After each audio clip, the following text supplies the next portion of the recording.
King once said, "The writer's notebook is the best way to immortalize bad ideas."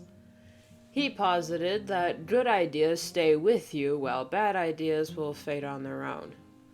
While I don't necessarily disagree with him, a strong idea will find a foothold in your mind no matter what you try.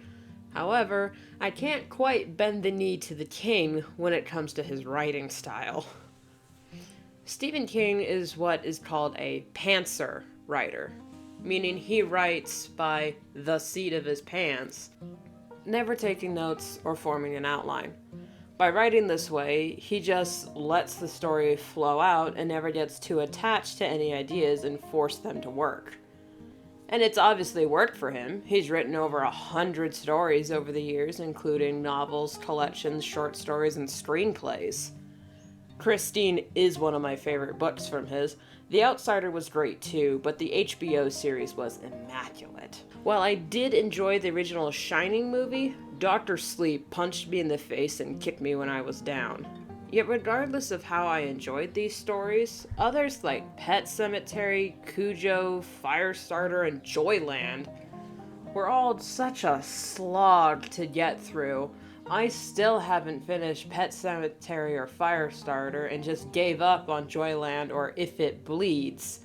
I haven't gotten around to reading Carrie yet, but if I do, I'll just find an audiobook. The entire time I was reading If It Bleeds, all I was thinking was, where are you going with this, Steven?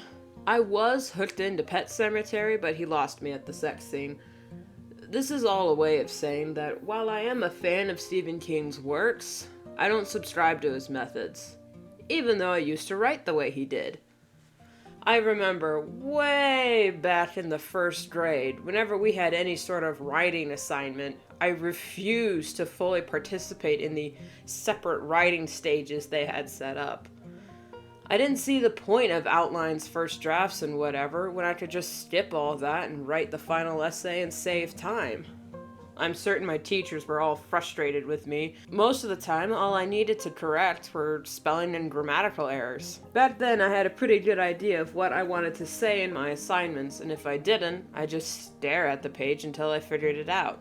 That all changed when I started writing novels seriously. Despite my numerous attempts at writing in my early years, I was constantly writing stories back then. I would always hit a point where I would get stuck or get frustrated with how the story was or wasn't going and start over. This unfortunate cycle would continue until after I graduated high school. My senior year really took a toll on me, mentally and spiritually. So to help get back on my feet and to spend time with me, my older sister took me on a road trip to Yellowstone National Park, all while recovering from getting my wisdom teeth removed. A whole story in and of itself.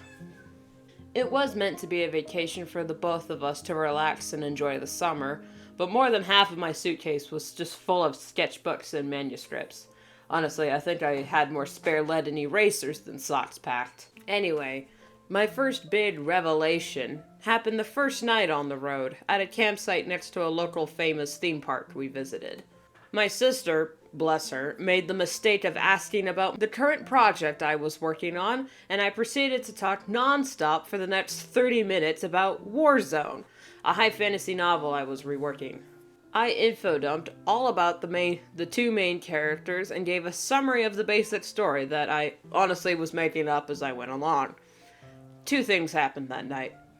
Based on the ending I literally pulled out of nowhere, I realized Warzone was a lot bigger than I intended, being an ever-expanding world of multiple storylines. The other thing was I laid awake at night and thought, man, I should really write all that down. And right I did. I stayed up late into the next night writing down plot points and actual fucking outlining a story for once by the light of a lantern and a citronella candle because holy hell, the mosquitoes were horrible. From that fateful night on, I now give each story project a dedicated notebook, sketchbook, and organize all my notes and concepts on across Google Drive and Toy House. Even if the story is just 2 sketches and half a sentence, if I see it has potential to be fleshed out later, I jot it down somewhere. If not for having backup projects just in case. but also just to get it out of my head. The thing with ideas, good or bad, they fester and grow like food that's been pushed to the back of the fridge. If you don't deal with it soon, before you know it, it'll gain consciousness and swear revenge for being abandoned. On the other hand, the second I write idea down in any capacity, some ideas use this opportunity to fly out of my head, never to be seen again until I stumble across the scribbles one day and wonder just what the hell was I thinking. As someone who never took notes in class, notes only help me if they're in chronological order or sectioned by theme. So while writing it down doesn't quite immortalize an idea, it does help to express your ideas in some way to give fresh perspective separate from your mind's eye. Like how some things sound good in your head until you say it out loud. The human mind is an eternal landscape, even more expansive than our own planet. In your world, everything makes sense to you. But to present them to others, for them to understand and make sense in their world, is a constant battle of the creative types. And on some occasions, your world doesn't even make sense to you. What the hell am I writing? Where am I going with this? The video's supposed to be me explaining my writing process. What the fuck? Funnily enough, while I outline all my other creative projects, my videos still suffer the Panther treatment. Which is possibly why they're all over the place and take so long to script and edit. A peek into my psyche, minus the show tunes and memes. In all honesty, the video I did write notes for was a completely different topic, but I didn't know how to start it, so I just did something else. Back to the topic at hand. Presently, my writing process mirrors the more conventional steps. But I think what people are actually curious about is how I come up with all these story ideas in the first place.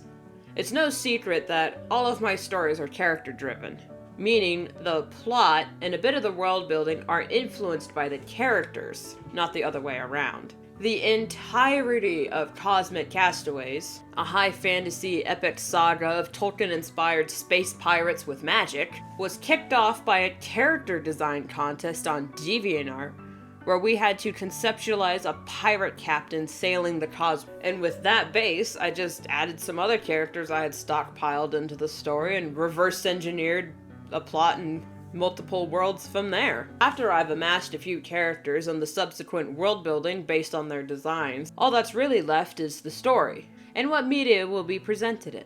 And how do I conjure the threads that pull my characters forward, and to what end? The answer is simple. They just come to me.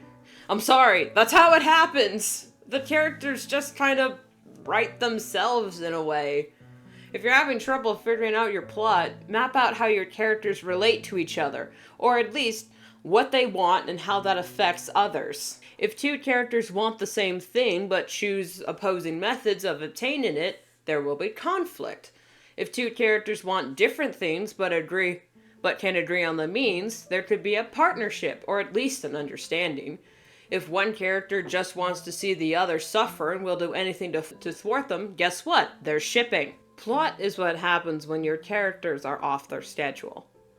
Conflict is when they abandon their daily routines. Climaxes are when they realize they can never go back, and conclusions are faced when they find a way forward from there. Now that you have your basic story, how do you piece it all together?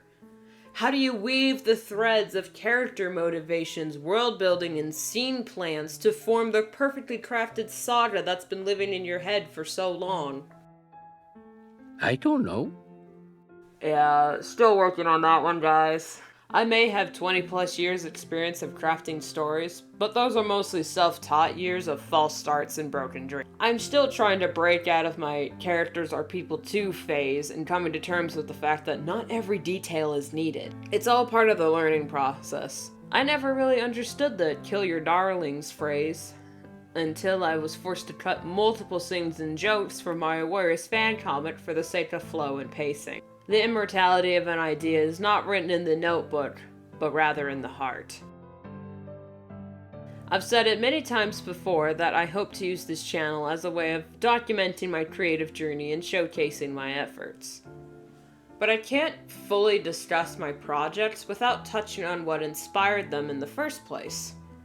So I think it's time I finally let go of the the idea of only showing my creations on this channel and broaden the horizon of possible topic videos, meaning I'm going to let myself rant and gush about shows and movies that I like or dislike. Yeah, wild decision. No one ever has thought of that before. But learning is never a straight line, and I am one stubborn bitch.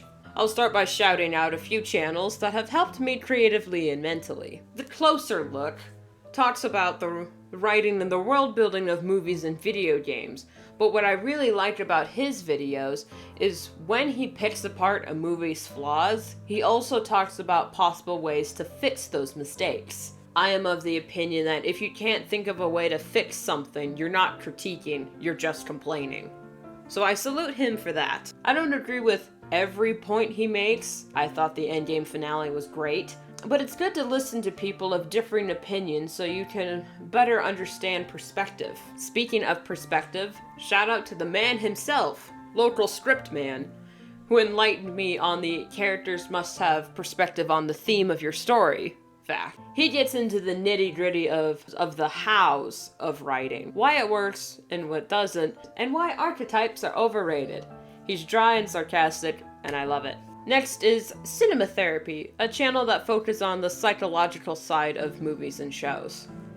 I mostly watch these guys for fun. Their review of the Twilight Saga was absolutely hilarious, but some of my favorite videos from them talk about all the little ways the human mind breaks and the importance of good therapy. Fair warning, should you decide to check them out, you will cry. They punch you in the face and give you a hug right after. Good stuff. Finally, the GOAT of all literary-focused channels, Overly Sarcastic Productions. Specifically the Trope Talk series. There isn't any do's or don'ts in that series. It's mostly just Red laying out and mapping the different versions of said trope. It's surprisingly helpful. There are plenty of other videos that I've also learned from, so I'm putting together a playlist of ones that were especially eye-opening for me. Links to all this and that are in the description and the pinned comment. This video has been a roller coaster to script, and it was an even crazier one to voice and edit. God help me, I promised a FNAF video. This unfortunate cycle would continue until after I graduated high school. What? Hawk, I'm working. So, to help me get back on my feet, and to spend time with me... Hawk, stop it! Hey! No!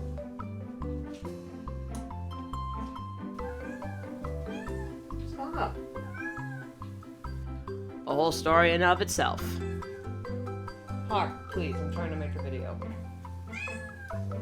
Plot is what happens when your characters are off their...